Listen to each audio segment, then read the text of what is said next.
문재인 정권 들어서 새로 생긴 부처가요, 중소기업벤처부 장관입니다.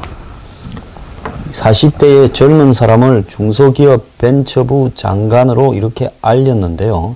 이 사람이 지금 여러 가지 구설수에 시달리고 있는데 자녀 3명 가운데 2명이 미국 국적이라는 거예요. 그래서 이중 국적이라는 부분에서 여러 가지 의혹이 지금 나오고 있습니다. 주로 포항공대에서 교수를 하면서 산학협동 이런 부분에 일을 하고 포스텍 기술지주 대표이사를 했고, 그러니까 포항공대 교수로서의 사회 경력이 전부인데요. 2015년에 아파트 분양 관련해 가지고 이 다운 계약서 의혹까지도 지금 나왔습니다.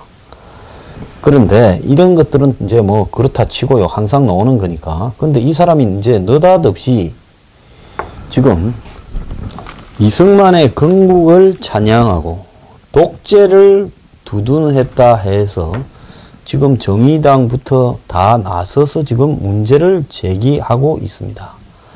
여기에 좀 웃기는 거는 하태경 바른정당 최고위원도 유신 찬양한 부분에 대해서 자기들도 레드라인을 넘었었다. 아무리 박정희 전 대통령을 찬양한다 하더라도 유신 찬양은 보수의 입장이 아니다라면서 지명 촉구를 이야기를 했습니다. 근데 보면 좌파 매체에서 일면에 지금 이 사람에 대한 보도를 실어서요, 공격을 하고 있습니다. 사실 중소기업벤처부가 새로 신설됐는가 안 됐는가에 대해서 국민이 관심도 없고요. 장관 임명은 다 했다고 했는데 왜 느닷없이 중소기업벤처부 장관의 박성진이가 무관심 속에서 임명이 되어서, 저도 박성진이가 중소기업벤처부 장관에 임명됐는가 안 됐는가를 며칠 전까지는 몰랐습니다.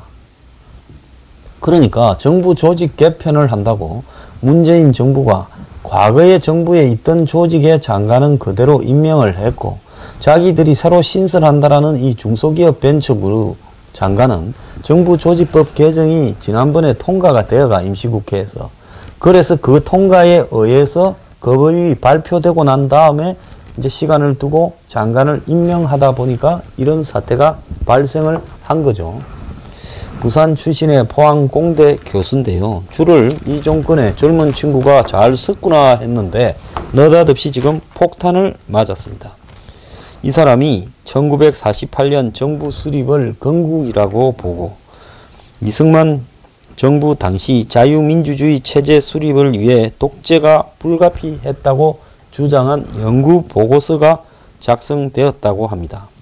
또 박정희 정부의 새마을 운동은 진정한 신분 계층 제도의 타파라고 평가를 했습니다. 결국 건국절과 이승만 독재에 대한 뉴라이트 시각이나 박정희 정부의 성장에 대한 시각이 보수와 일치한다라는 거죠.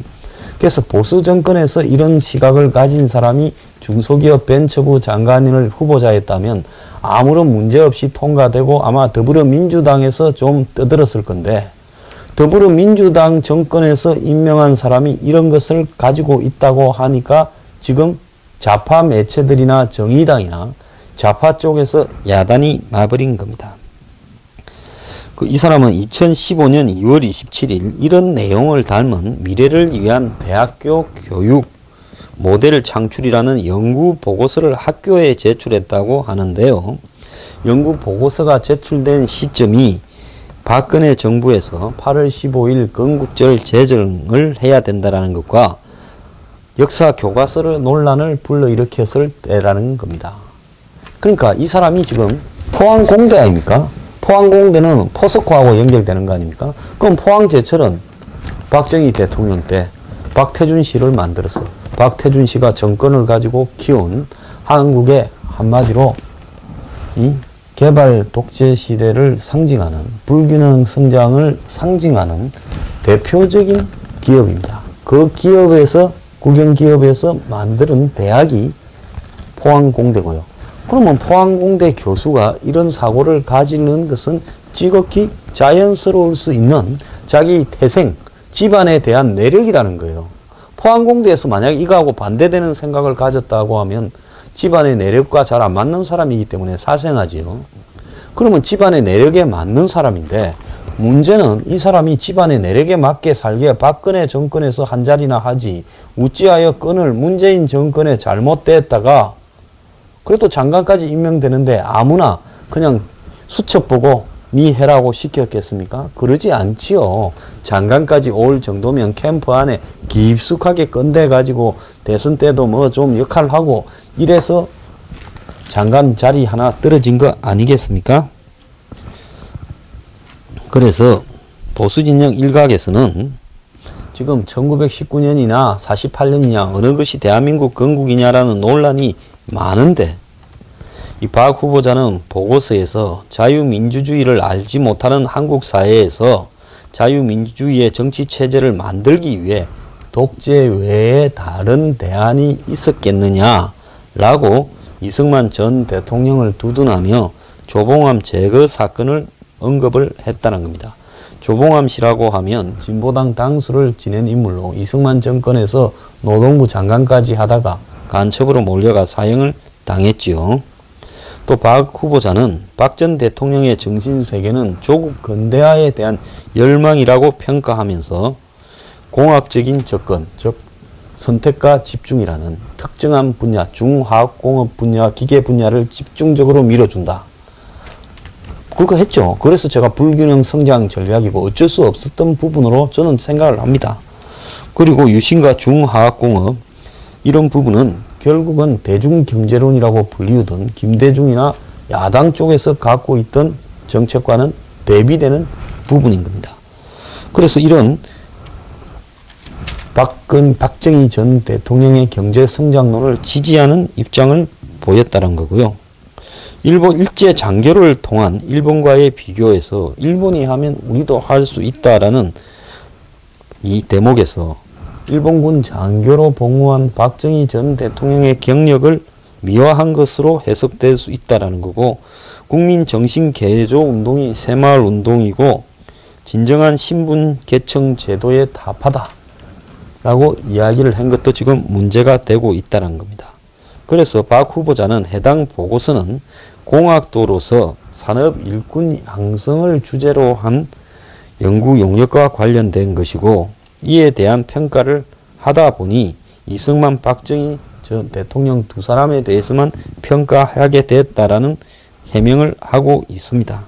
이외에도 좌파 진영은 이분이 진화론이 아닌 창조론이 교과서에서 가르쳐야 된다. 아마 기독교 독실한 신자 같네요. 그래서 그런 주장을 하는 한국창조과학회 이사고 기독교 단체가 동성결혼이나 동성에 반대하는데도 서명을 해서 비판을 받고 있다는 겁니다. 좌파는 이 창조론과 동성연애에 대해서는 반대하고 있는 입장이죠. 그래서 정의당은 개혁을 주도해야 될 자리에 적폐를 안치고 있다.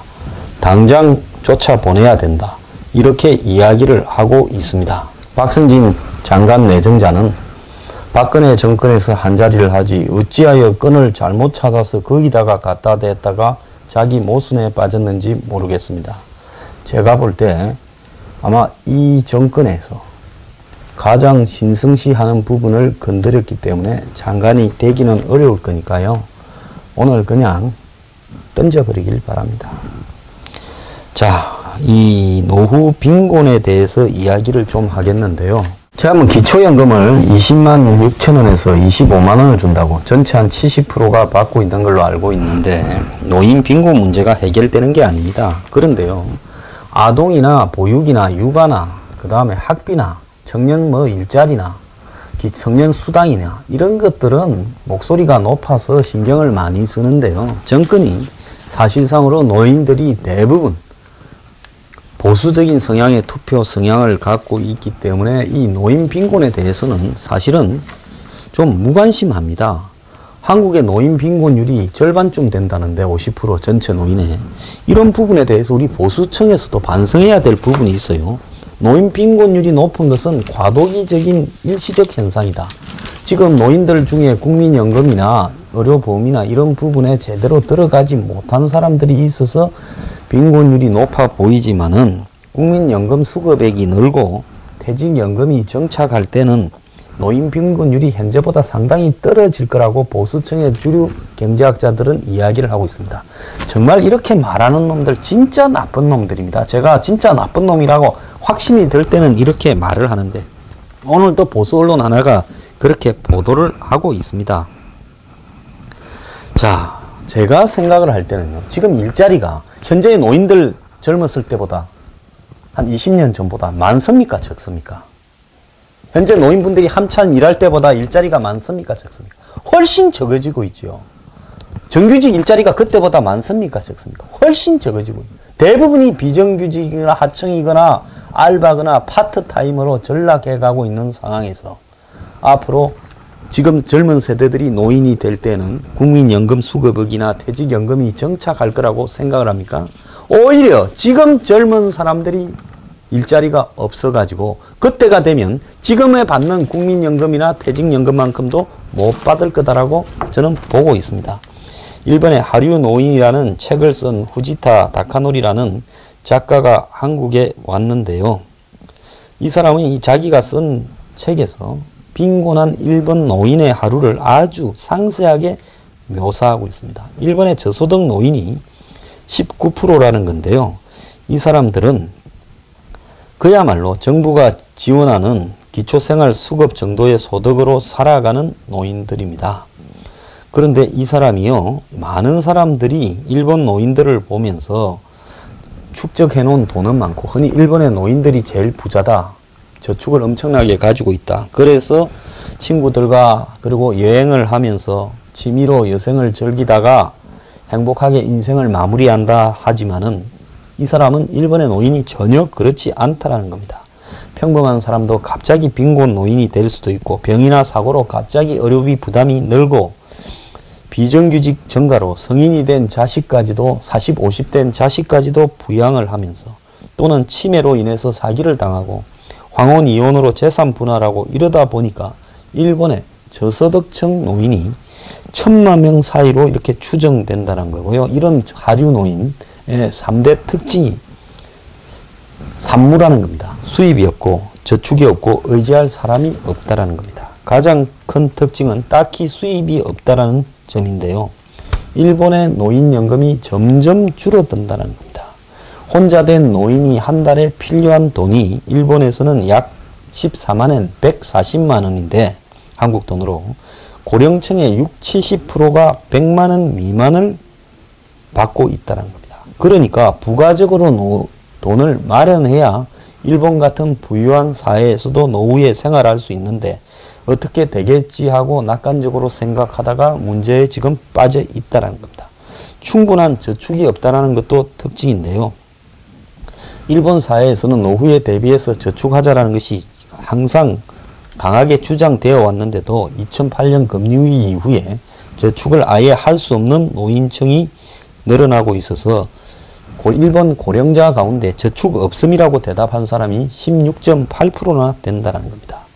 그 다음에 일본의 지역 어떤 이 연고 사회가 없어지면서 이웃하고의 관계가 다 단절되어 있고 노인들이 고립이 되어서 독거 노인이 지금 600만 명이 넘어서 700만 명으로 가고 있다는 겁니다.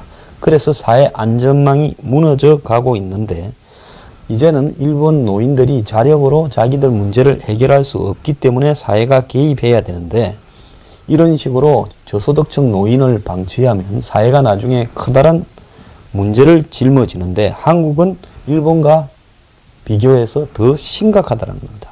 한국의 노인 빈곤율이 일본은 19.4%인데 한국은 49.6%, 절반이 빈곤하다는 건데 조만간에 이 문제가 일본보다도 더 심각하게 빠져들 거고 나이가 들어서 빈곤 상태에 빠지고 나서는 구제할 방법이 없다라는 부분입니다.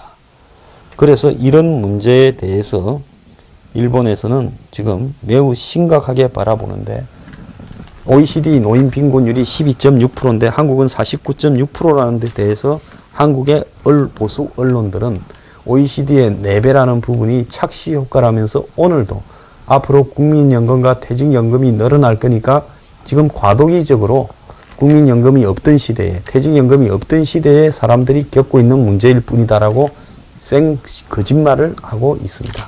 지금 우리나라 노인 빈곤요 정말 심각합니다. 이 국가적으로요 노인의 일자리를 마련하는 방법으로 해결해야 된다고 보고 있습니다.